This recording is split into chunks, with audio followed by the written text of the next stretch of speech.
So at the end of round 5, I was looking at the pairings, and I saw there were 8 people who were 4-1 going into round 6. So while I was at 3-2, I was guaranteed to not make top cut anymore unless they would have played it out. But even then, my resistance was really, really bad. So I knew going into this round I was out for top cuts, but still, it was against MasterLeBui, a player who I know was known in the community. So I wouldn't miss the chance to play against a known player like that. He was playing the Spiritomb deck, um, using the Spike Muff to get a damage on that Spiritomb. Um, I think that is an okay matchup. Not to say good matchup for me because well I am able to snipe down those Spiritomb with the quick shooting ability. I am able to Gmax Rapid Flow 2 things off the bench. Of course, he's playing the Mew to counteract that. Um, but yeah, it will be a match of on his side not playing into my quick shooting, and on my end trying to make sure the Mew doesn't ruin my day. So let's see who was able to execute his game plan. In this matchup, I think this is one of the only matchups where you want to go second, because Spiritomb also wants to go second, because you only need one attachment for its attack, and you are able to ramp up some damage on your turn 1, and you can use Strave on your first turn to do 30 damage if they are a little bit risky. If they ramp up the damage too much on their first turn, and get a KO on your first turn, you can also use the Keep Calling attack from Sobble to get your bench set up. And that is exactly what I'm going to do here. Lee is also playing a couple of, well, 2-price support Pokemon. So if I'm able to use my Passimian and the Telescopic Sight combo to Gmax Rapid Flow for 180, I would be able to take 4 prizes. Of course, that Mew can't be in play for that to happen. Yeah, kind of an awkward hand on my first turn. One other thing to note is Passimian also has a snipe attack for 20 damage. Not much, but well, it's a nice thing to have. Here I attach the air balloon to the Passimian because I assume Sobble will get knocked down. My new hand doesn't really find me anything, but luckily I did attach to the Sobble, meaning I will be able to use the Keep Calling attack to get my bench set up. Then on the following turn it isn't really a problem anymore because I have the Professor's Research to get a new hand.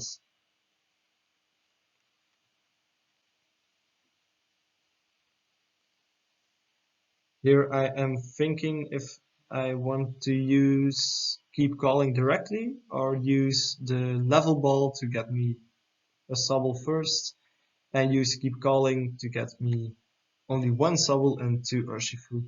But I chose to keep the Level Ball in hand, so I could use it the following turn to get me an Urshifu, a guaranteed Urshifu VMAX.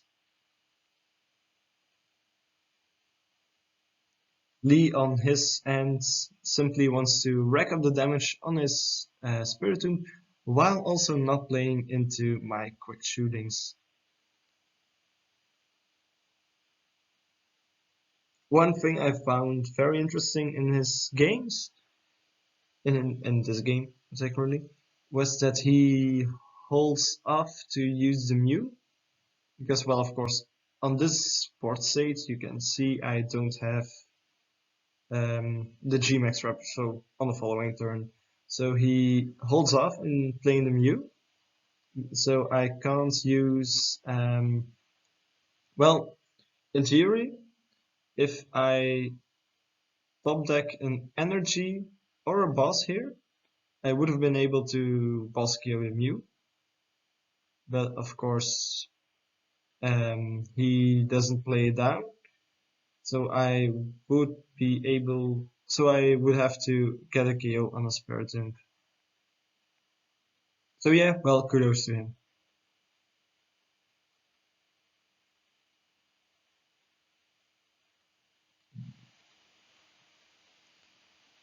So here I assumed he would have gone for the Mew if he had the level ball, but he chose not to. He chose to get down a third Spiritomb to start using those building spite ability to, yeah, well, build spite, get damage on board.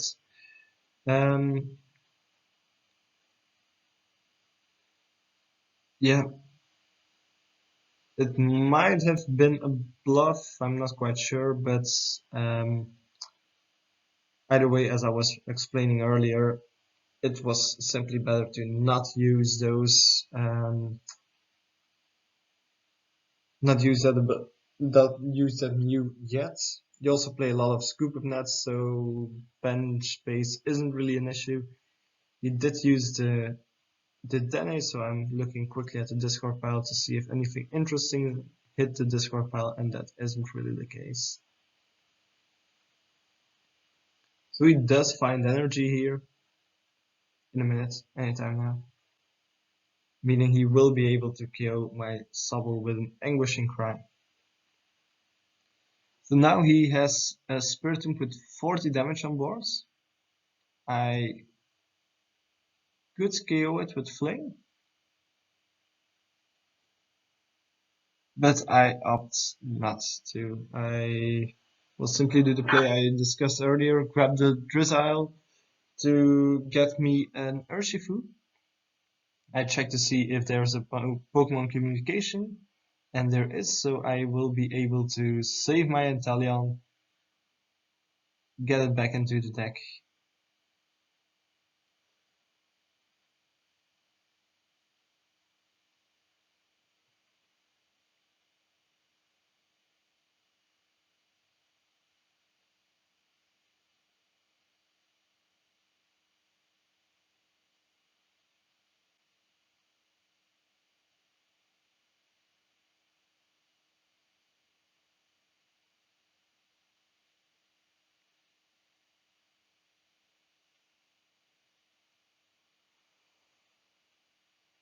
So I attach an energy, retrieve the soul that was not KO'd the previous turn. I am lucky, I found it. I am also able to evolve another Drizzile, but I'm not sure if I want to, because that's my supporter for the following turn. But still, I might have been able to use it, get me that Marnie or Research or Erica, so I would have been able to quick shoot twice the following turn. But I will simply use my Gale Thrust attack here. While thinking about it, I was able to use Gmax Rapid Flow this turn, so maybe it was better to hold off on using my energy attachment and maybe hope for the Rapid Strike plus Karate Belt combo. It is a lot to ask for, but I could have used the Shady Dealings ability to find my Karate Belt, and then I only needed the energy. And even if I whiffed the energy, I also play the Energy Spinner to get the basic energy out in case I whiffed. Yeah, maybe it was better to hold off on that energy attachment, then I would have be ahead in prizes right now. So right now it's kind of the question if my opponent is able to get a lot of damage on board and one-shot my Urshifu, but I don't think that's likely. He needs a lot of cast options, a lot of switching options. Also, he can't use the escape rope, because if he uses escape rope, I would just be able to go into Passimian or go into Sobble and sack that. He also needs the cape, and well, I don't think he's realistically able to one-shot my VMAX here. What my opponent will do right here, in just any minute, is use his scoop up nuts to scoop up a Jirachi and put down the Mew. At this point, I assumed my opponent simply did not simply had it in his prizes, but it also could have been to prevent an early boss KO on Mew. Once the Mew goes down, I did have double Rapid Strike Energy in hands, but I think it was better for me to just boss KO it, meaning that I could use the Gmax Rapid Flow on the following turn with a new Urshifu. Then I wouldn't have needed him to whiff the, what's it called, Ordinary Rods. And his hand was rather big. But right now I'm realizing that Lee has set up his board really good, and my one ping of shady dealings doesn't really do too much.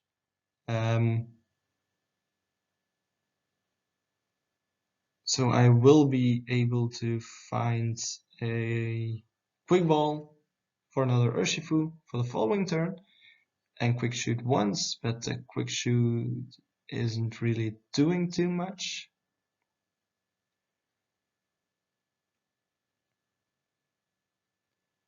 So he will probably KO my Urshifu in the following turn. And in return, my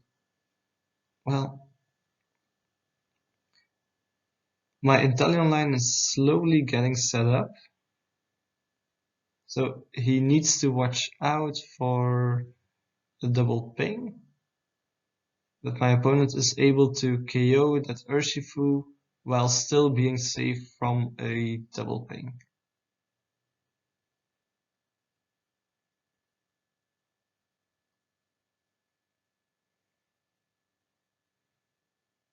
So I will ping this thing once, meaning he has less work to KO my Urshifu, but also he needs to find a cape or I will kill it the following turn with a quick shooting.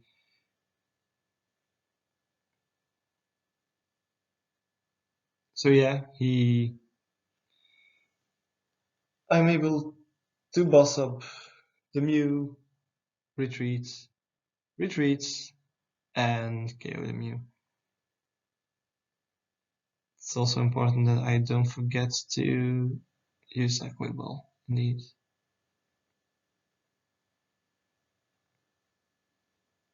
And right now it's kind of in God's hands. I kind of need him to whiff that Mew. And basically I need him to whiff a couple of things. Because if he whiffs the Mew, I am able to KO double Spiritomb.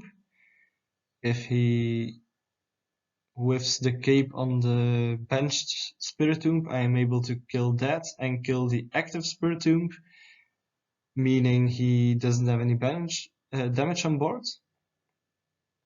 But as I'm saying, he has a really big hand. And Yeah, of course he did already use quite some ball search cards, and as you will see, he does find that um, Giant Cape for the benched Spiritomb, and he bosses up my benched Urshifu. I think at this point he realizes he whiffed the Mew, so he was trying to prevent my Gmax Rapid Flow. But of course I did have the thing in hand, the Gmax, I'm sorry, the Rapid Strike Energy, and I'm able to top deck Erika's Hospitality, which is the best card I could have imagined. Gets me a second talent, but more importantly, it gets me a Drizzile. Um, I did have the Pokemon Communication in hand, so basically any Pokemon would have done it. But I'm able to get me my Telescopic Sight, and I'm able to do the God's Turn of Gmax Rapid Flow for 180 onto 2 prizers and get me 4 prize cards for a game. Here I'm counting. Am I right? Is this right? Really hope this is right. Yes. Alright, I win this game.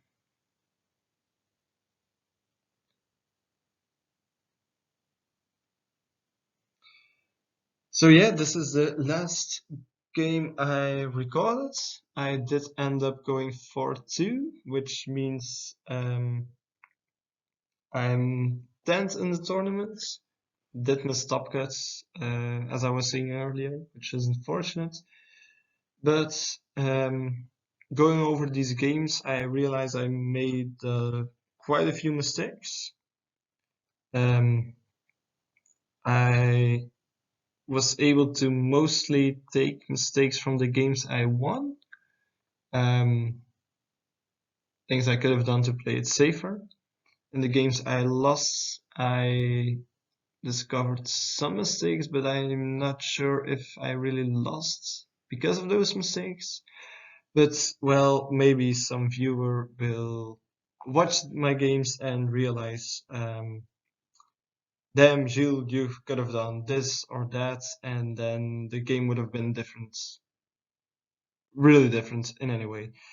But either way, thanks for watching. If you have any commentary on any game, please let me know, comment, and do things. This was done mostly as an exercise, so if this takes off and I get like positive criticism off of random viewers, maybe I will keep putting these on YouTube. Either way, thanks for watching and see you next time.